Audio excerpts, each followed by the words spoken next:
अगर आप झारखंड के रहने वाले हैं और अगर आप झारखंड पुलिस में अपना सेवा देना चाहते हैं तो आपके लिए बहुत बड़ी गुड न्यूज़ निकल कर सामने आ रही है। जी हाँ दोस्तों, झारखंड आरक्षी प्रतियोगिता परीक्षा 2023 का नोटिफिकेशन जारी कर दिया गया है। तो आज हम लोग इस वीडियो में जानने वाले हैं वैकेंसी के बारे में। आखिर इसमें कितना वैकेंसी दिया गया है, उसके न्यूनतम योग्यता क्षमता के बारे में जानेंगे। उसके बाद हम लोग फिर जानेंगे शारीरिक मापदंडों के बारे में, फिर जानेंगे परीक्षा के स्वरूप के बारे में, और आगे हम लोग जानेंगे लिखित परीक्षा के बारे में। साथ ही साथ हम लोग ये भी जानेंगे कि इसमें पहले परीक्षा होगा या फिर शारीरिक दक्षता क्षमता होगा। इन सभी प्रश्नों का जवाब पाने के लिए वीडियो को अंत तक जरूर देखें। तो चलिए वीडियो को शुरू करते हैं। अगर वैकेंसी की बात की जाए तो इसमें जो वैकेंसी जो है वो ज़िला वाइज दिया गया है। तो चलिए सबसे पहले हम लोग जानते हैं रांची ज़िला के वैकेंसी के बारे में। अगर रांची ज़िला की बात करें तो रांची ज़िला में अनरिजर्व कैटेगरी में मेल के लिए 6 वैकेंसी दिया गया है और फीमेल के लिए है 44 वैकेंसीज। अगर एसटी की बात करें तो एसटी में मेल के लिए 0 वैकेंसीज है, साथ ही फीमेल के लिए जो है 21 वैकेंसीज दिया गया है। अगर एससी की बात करें तो एससी में मेल फीमेल दोनों के लिए कोई भी वैकेंसी नहीं दिया गया है। साथ ही BC1 BC2 की बात करें तो BC1 BC2 में भी कोई वैकेंसी नहीं है। अगर EWS की बात करें तो इसमें मेल के लिए 3 वैकेंसी दिया गया है, साथ ही फीमेल के लिए 2 वैकेंसी दिया गया है। और साथ ही आदिम जनजाति की बात करें तो आदिम जनजातियों के लिए 1 वैकेंसी दिया गया है और खेलकूद कोटा के लिए 2 वैकेंसी दिया गया है। इसी तरह से बाकी ज़िला का भी वैकेंसी दिया गया है। तो बाकी ज़िला का वैकेंसी आप लोग नोटिफिकेशन में डिटेल से अपना अपना ज़िला का देख सकते हैं। तो चलिए अब हम लोग बात करते हैं न्यूनतम शैक्षणिक योग्यता के बारे में। अगर इसमें योग्यता की बात की जाए तो अगर आप किसी भी शैक्षणिक संस्थान से 10वीं उत्तीर्ण किए हैं तो आप इस वैकेंसी को भर सकते हैं।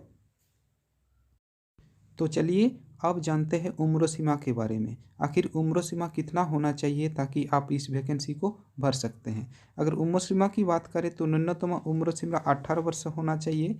और अगर आप मेल हैं और जनरल कैटेगरी से आते हैं तो आपका आयु जो है 25 वर्ष होना चाहिए। अगर आप BC1 BC2 से बिलोंग करते हैं तो आपका आयु जो है 27 वर्ष होना चाहिए।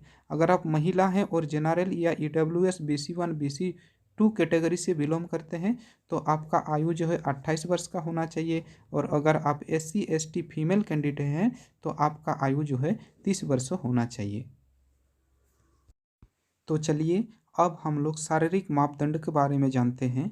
तो शारीरिक मापदंड में अगर आप जनरल कैटेगरी या EWS कैटेगरी से बिलोंग करते हैं और आप मेल कैंडिडेट हैं तो आपका ऊंचाई 160 सेंटीमीटर से अधिक होना चाहिए या 160 सेंटीमीटर होना चाहिए न्यूनतम।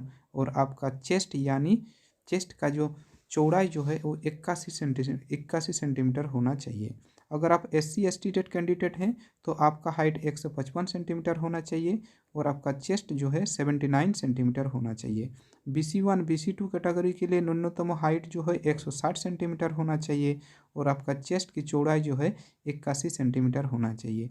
बाकी सभी फीमेल कैंडिडेट के लिए न्यूनतम ऊंचाई जो है 148 सेंटीमीटर होना चाहिए और इनका चेस्ट का चौड़ाई जो है वो नहीं मापा जाएगा। अब हम लोग बात करने वाले हैं परीक्षा के स्वरूप के बारे में। तो परीक्षा का स्वरूप जो है वो 3 चरणों में लिया जाएगा। तो इसका पहला चरण होगा शारीरिक दक्षता क्षमता, दूसरा चरण होगा चिकित्सीय जांच और तीसरा चरण होगा लिखित परीक्षा। तो चलिए सबसे पहले हम लोग जानते हैं शारीरिक दक्षता क्षमता इसका क्या होगा। अगर शारीरिक दक्षता क्षमता की बात करें तो इसमें मेल कैंडिडेट के लिए 1 घंटे में 10 किलोमीटर का रनिंग करना होगा और फीमेल कैंडिडेट को 1 घंटे में 5 किलोमीटर का रनिंग करना होगा। अब बात करने वाले हैं इस परीक्षा के सबसे महत्वपूर्ण स्टेप के बारे में, यानी लिखित परीक्षा के बारे में। लिखित परीक्षा जो है वो 2 पेपर में लिया जाएगा। इसका पहला पेपर और दूसरा पेपर। पहला पेपर में क्या होगा कि पहला पेपर में जो है क्षेत्रीय भाषा या फिर जनजातीय भाषा से संबंधित 100 प्रश्न पूछे जाएंगे। और इसका दूसरा पेपर जो होगा वो दूसरा पेपर भी 2 भागों में विभाजित होगा। भाग 1 में क्या होगा, भाग 1 में 50 क्वेश्चन हिंदी से रिलेटेड पूछे जाएंगे। इसमें हिंदी में क्या होगा कि हिंदी में अनुच्छेद व्याकरण आदि से क्वेश्चन पूछे जाएंगे। पेपर 2 की बात करें तो पेपर 2 की दूसरा भाग में जो है 25 क्वेश्चन जीएस से पूछे जाने वाले हैं तथा 25 क्वेश्चन जो है न्यूमेरिकल एबिलिटी यानी मैथ से 25 क्वेश्चन पूछे जाएंगे। तो इस तरह से जो है लिखित परीक्षा का स्वरूप रहेगा। आई होप नोटिफिकेशन से संबंधित आपके सारे डाउट्स क्लियर हो गए होंगे।